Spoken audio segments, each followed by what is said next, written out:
Welcome back to Takeout. We started the show with this. Democrats throughout Washington condemning President Trump's post on social media about 6 lawmakers who released a video directed to the nation's military and intelligence community, telling them they didn't have to follow illegal orders, which, as we pointed out at the top of the show, is consistent with the code of military justice. Ashley, Etienne, Lance Trover are here. Ashley, CBS News political contributor, former communications director for Vice President Kamala Harris. Lance, Republican strategist. Doug Burgum's press secretary for his presidential bid.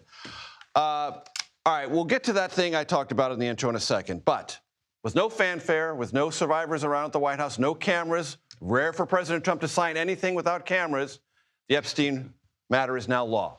Lance, what's the country going to find out in the next few weeks? Well, if I'm the Democrats, I'm the ones who are concerned. Everybody, we know what Donald Trump's involvement was with Epstein. He's made it clear. He kicked him out of his Good friends club for a long time. Then there was a breakup. This is my point. I think the country knows, but what we don't know, we learned yesterday, Hakeem Jeffries was soliciting money from this guy after he'd been convicted already. We have a woman, a member of Congress, who was taking orders during a committee hearing from him. So if I'm the Democrats, I think we have a lot more to learn. Ashley? I don't think Democrats are sweating this thing out. I mean, it's clear that President Trump has been sweating it out, which is why he tried to cover this thing up and went to such extremes as to pressure Republican members to take their name off the discharge petition. And which they did. Which they straight up did. They did. And so, but it raises the question of what is he so aggressively trying to hide? If he's not in it, then let it go. Why all of these shenanigans? But here's what I like to do. Caution any sort of excitement or exuberance from both sides of the particular aisle. Donald Trump is never going to give himself up. We have to admit that. And now that there's a clause within the law that will allow him to withhold documents if there's an active ongoing investigation. Which he ordered last week. Which he ordered last week. So the reality is many of these documents likely will not get out. And so we'll really never know the truth. And if they do come out, do you think we should believe them? I mean, this is a president who has a penchant for lying, who has an entire DOJ and apparatus around him that's going to do whatever he says. They're going to flout the law to do that. So I'm not sure we should even buy into what the documents are. Lance, jump in. What do you mean? How can you believe them? If they're documents, they're documents. Now, No, but you can withhold documents. I've done investigations. Yeah, well, I mean, your previous guest talked about it. I mean, they may, which he said, they were trained to over-redact. That may happen. This is going to go on for months and months and months, and I'm going to guess both sides of the political aisle are going to get really tired of talking about it at some point. And ultimately be dissatisfied with the outcome. I think that's right. I think this is like one of those, like, who shot Kennedy? Both sides are never going to be happy. There's always going to be conspiracy theories. All right. And I love that. I want your thoughts. I want your thoughts, both of you, on the video released by 2 Democratic senators, 4 members of the House, all Democrats, all who served in the U.S. intelligence community or on the U.S. military, and President Trump's subsequent reaction. Ashley?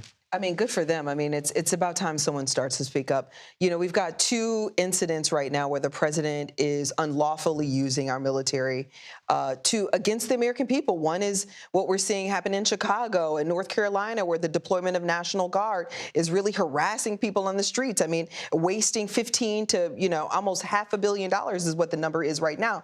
So good for them. And then we've got another situation in Venezuela where members of Congress legitimately on both sides of the aisle are saying the president is violating the War Powers Resolution with the aggression that he's showing in the Caribbean towards the Venezuelan, with dozens of people have lost their lives. So good for them. But here's the part that concerns me most, is that we have crickets on the part of the Republican Party. Why are they so silent in the face of the president's disregard for the law?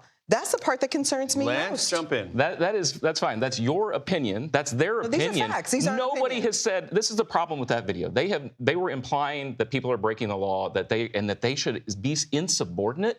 I mean, I can't think of a greater problem. The video says you have to watch the video. No. They are implying that they are breaking laws. That's the inference you're drawing from there. Come on, guys. Let's call it for what it was. Did you watch it? Their point was a restatement of the law, which is to say, restatement of the law. In other words, we think you're breaking the law, so go ahead and violate and be insubordinate. Do not break the law is what they said. I mean, that's if you watch the video. We all know what they were trying to do. Did the president overreact? Lindsey Graham said he overreacted. It took the president saying what he said for people in the media to start to notice that these guys were telling military members to be insubordinate. Lance, we already know. Can I just add this? Can I just add this, Lance?